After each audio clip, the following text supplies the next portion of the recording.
Greetings. Our Frederick Riddle here with another episode of Christian News and Views. This is episode 2619. This is Friday, and this is entitled Iran Tests the MOU, which stands for the Memorandum of Understanding. Here's the article here. Iran's Revolutionary Guards attacked a Singapore-flagged commercial vessel in the Strait of Hormuz with a drone on Thursday, a U.S. official confirmed to CBS News, posing a challenge to President Trump's efforts to reopen the critical shipping corridor. The ship's bridge was damaged after it was struck on its starboard side off the coast of the hit, Oman, according to an advisory from the United Kingdom Maritime Trade Operations Center. The advisory said no casualties or environmental impact were reported and did not specify the source of the attack. After the strike, the United Nations International Maritime Organization temporarily paused a days-old plan to evacuate many of the vessels stranded in the Persian Gulf, pointing to Thursday's strike. IMO Secretary General Arsenio Dominguez said the halt is needed in order to reconfirm that the necessary safety guarantees to continue to be in place. The international organization said the vessel had passed through the Strait of Hormuz before it was struck, and it did not transit under IMO's evacuation framework. I have always reiterated that the safety of the seafarers remains paramount, Dominguez said in a statement. Therefore, to ensure a coordinated approach and navigational safety, the evacuation plan will be paused until further clarity is obtained. The U.S. and Iran signed a Memorandum of Understanding last week that boosted hopes of shipping returning to the Strait of Hormuz, a choke point that normally carries 1/5 of the world's oil, but was largely closed to ships during months of war. Under the agreement, Iran is expected to arrange for toll-free safe passage using its best efforts for 60 days. Since then, ship traffic has picked up significantly, with 70 vessels sailing through the strait on Tuesday, compared to just 6 a week earlier. According to data from analytics firm Kipler, which noted some of the uptick could be due to a post-deal release of delayed traffic. With shipping picking back up, global oil prices have plummeted. The IMO also announced Tuesday it was launching a large-scale evacuation effort to help thousands of mariners scattered across hundreds of vessels exit the region. It said 2 routes are available, one through Iranian waters in the northern portion of the Strait of Hormuz, and another through Omani waters in the south.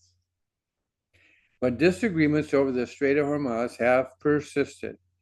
The U.S. favored route includes sailing close to the Omani coastline, while Iran has insisted that ships seek its permission before transiting the strait and use a route closer to its coast. Iran's Persian Strait Gulf Authority said Thursday any passage through routes outside the framework designated by PGSA will not be covered by safe passage guarantees and will not be entitled to insurance coverage or related liabilities.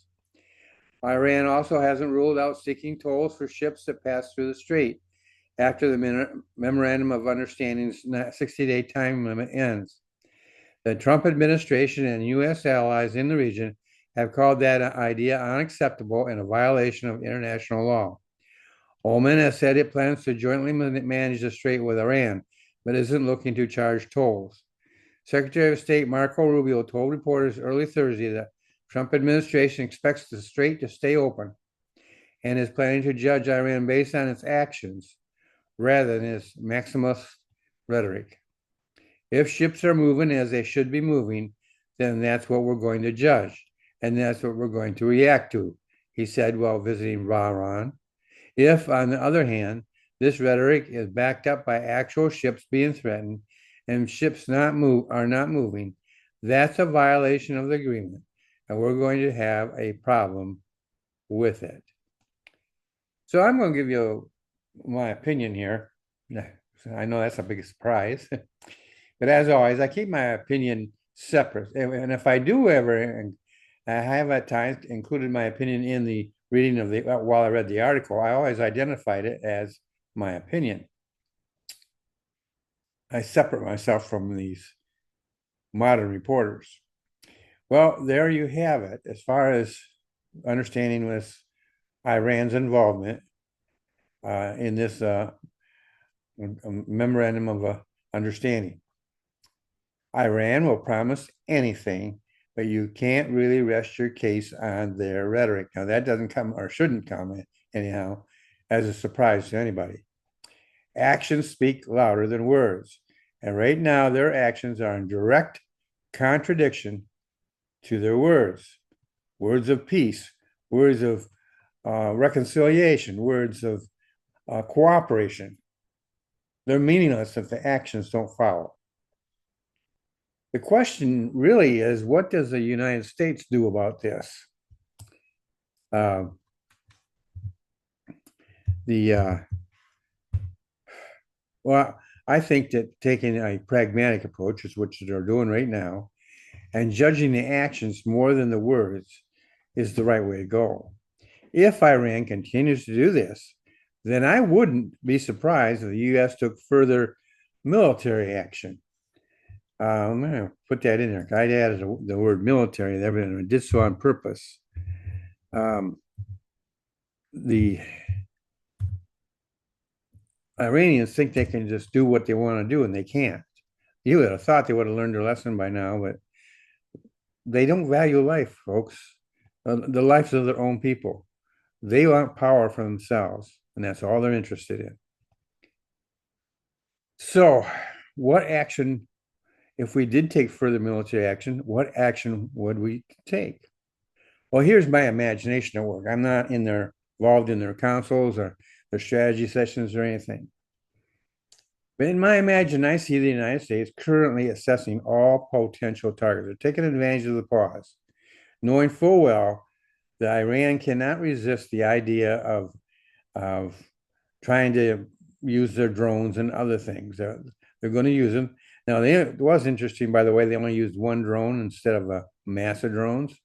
I kind of wonder if maybe that's sending a signal right there that they don't have that many drones left. Maybe their capacity or ability to manufacture drones or import drones has been diminished. Don't know, but it does make you think. But I think I see the United States is currently assessing all potential military targets. Now, in the past, they've done both military and political. I think they should focus more on the Revolutionary Guard than on political or even the religious leaders, which they've also done in the past, because they're kind of like together the same. Take away the Guard's ability to fight or rule, and I think the war would come to at least a standstill. So let me just dwell here for a second. In my opinion, you have both you and don't forget Israel's involved in this too. Both have intelligence sources in and around Iran, and they're not sitting on their hands. They're actively researching Iran. Where are the drones coming from? Obviously, they're being used by mobile. So, what can we do to counter that? Maybe have some kind of flights over there. They can't. We have complete control of skies, so we can put planes over the Iran at any time and spot where these drones are coming from. And we can also have the ability that when we spot it, we can send fire directed right at that spot, and maybe completely knock out their ability to do that. Don't know if they've used that technology in this scenario, in this war, but as I understand it, we've have that ability and have had it. It's just a matter of whether it fits their strategy or not. And so I think that they should focus on the drones, where they're coming from, but also upon Revolutionary Guard themselves. The Revolutionary Guards rule by fear, folks. The Iranian people want freedom. They've already indicated that. But when they tried to stand up, they were either killed outright, arrested, and sent to some prison um, uh, or camp or whatever. And that the Revolutionary Guard was involved in putting that down.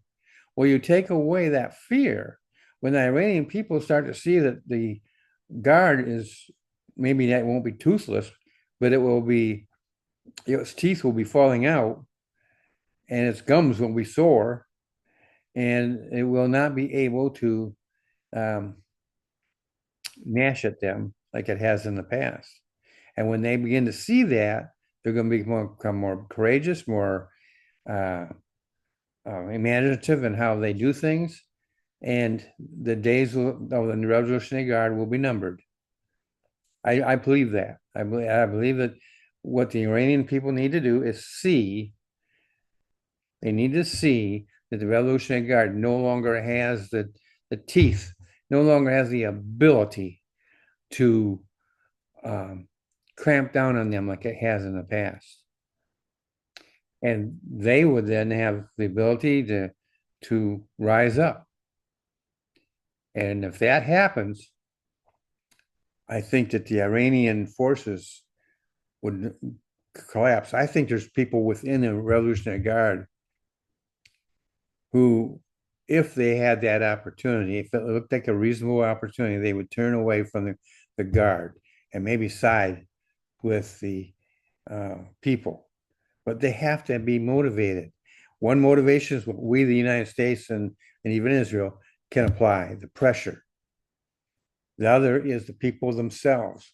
When they see that they have an opportunity to succeed in overthrowing this authority, overthrowing this government, things I think will start to change. It happened in Russia. It can happen in Iran. In addition, I've been hearing statements to the effect that this war, this is happening here in the United States, where they put politicians weaponize the war, and those who are Democrats, liberals, and so forth, they prefer sending money to Iran rather than trying to stop them. And so what they do, they criticize the war. And one of the statements I have been hearing more than once, that this war has not achieved its objectives. That's poppycock. You don't have to be a war expert. You don't have to be a member of the CIA or some other alphabet agency to understand that the objectives have been reached. Has Iran changed its philosophy towards the West? No, it has not. Has Iran sent any nuclear weapons against its enemy at the West? No, it has not.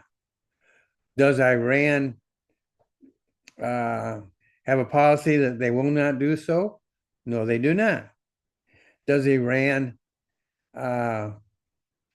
fear? They should, but do they fear retaliation? It does not appear so.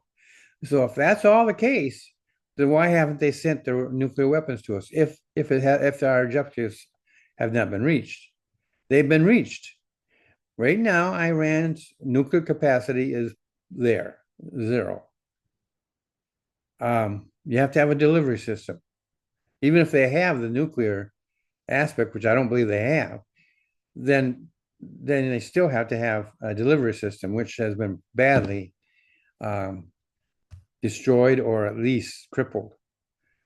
The primary goal of this counterattack, and you got to remember, this is a counterattack. We have been under attack for almost 57 years. I'm sorry, for 48 years. I got my numbers mixed there. 48 years. And the Trump administration is the first administration to actually take the war to them and make them suffer. And so the primary was to prevent a nuclear armed Iran who was planning on attacking Israel, and it was planning on attacking the United States territories and even maybe even mainland the United States because it was before the attack actually, the counterattack actually was engaged.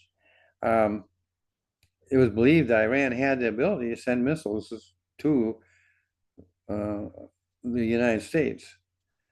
Um, but they haven't done so and are unable to do so from everything that I have seen. Another factor here is time is not on the side of Iran. While they may have some ability to rearm and maybe restart their nuclear program, the Strait of Hormuz is eroding as a weapon. And why do I say that? I say that because um, different countries and geographical regions are developing alternative routes for taking or getting oil to the markets. And it's predicted that within the next 5, maybe to 10 years, closer to the 5, as I understand it, the next 5 to 10 years, those alternatives will become viable. And when that happens, Iran's, whatever control Iran has of the straits will will crumble. They may remain, still have control of it, but its benefit to them and to Iran's economy will crumble. It'll be a coming non-issue, and Iran's income based on oil will suffer greatly. So that's my opinion. I am always interested in your views. Why not share yours in the comment section? I always check to make sure, see if anybody made any comments. If you do make a comment, and who knows, I might even talk about that comment right here on this podcast. Well, you have a great day. I hope I've at least informed you, encouraged you, and inspired you. I also want you to know that this podcast is brought to you by TNR Independent Books, a Christian indie publisher. You're a Christian and you want to write, maybe you don't know how to write, we have a writing course called Basic Authors Training, or BAT. We also have a publishing package. You don't have to have the training. We'll still do some editing, help you with the editing, help you with the formatting and things of this nature. But basically, you have a manuscript that you think is ready to be published. And so we want you to consider us. And so you simply go to trbookservices.com/shop, and that will take you directly to our bookstore. In the bookstore, you go to the writing department, and once you are there, you'll find the services, BAT and Ministry Publishing, or MP. And so all you got to do is click on whichever service you want. It will take you to a landing page where you will have the opportunity to learn some more information and fill out an application. It costs you no money to fill that out and send that application. There's no application fee, if you want to use that terminology. If you have questions, put them in that format. Ask your questions. What about this or what about that? And so we will do our best to answer those. If we approve your application, we will send you links to checkout. So you can either buy it outright or by subscription. Usually, there is a BAT for groups. That one is subscription only. Not only will we send you links, but we will also send you a coupon. Currently, that is valued at 26% off. That may change. I always try to give you a good discount, and that is a huge one, folks. 26% off. Less than 75% of the retail cost. That's it actually comes out to 74%. And so I think that's huge, and you should take advantage of it. So hopefully, if this interests you, go ahead and fill out the application, include any questions you have, and we can move on from there. And I look forward to hearing from you. Well, that's it for today. You have a great day, and I will see you in the next episode.